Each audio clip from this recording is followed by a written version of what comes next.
Ako si Anthony Padro Celedonio at isa ako sa nanalo ng Mary Emilionario promo ng M. Lavillier. Lahat pwede. Bali, every weekend po meron po kaming kwarta padala domestic papuntang Samar. Opo.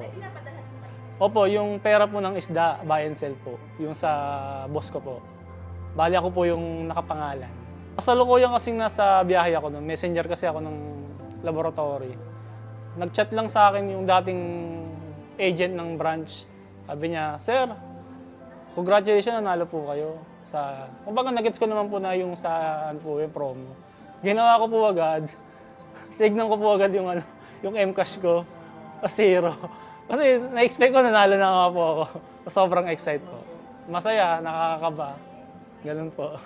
Bali, bago po maging milyonaryo at kasalukuyan pong milyonaryo po ngayon po, meron po akong 4 na trabaho. Isang regular na trabaho, isang sideline po, isang 2 part-time po.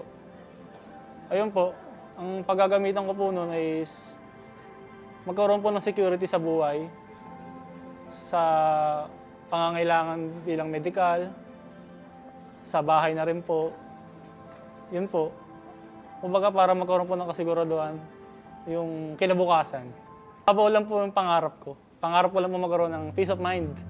Kasi po, sa araw-araw ng pakikibaka, nag-iisip ka, paano bukas, paano pa nagkasakit ka, sa kukuha, ang dami mong trabaho pero parang hindi sapat, minsan sakto.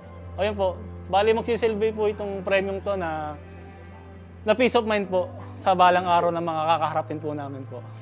Una po, tangkilikin nyo yung ML, syempre, M. Lavillier po. Tapos po kahit kaprasong tsansa, kapitan nyo po yan. Kasi hindi po natin masasabi yung swerte at para sa inyo. Ayun po.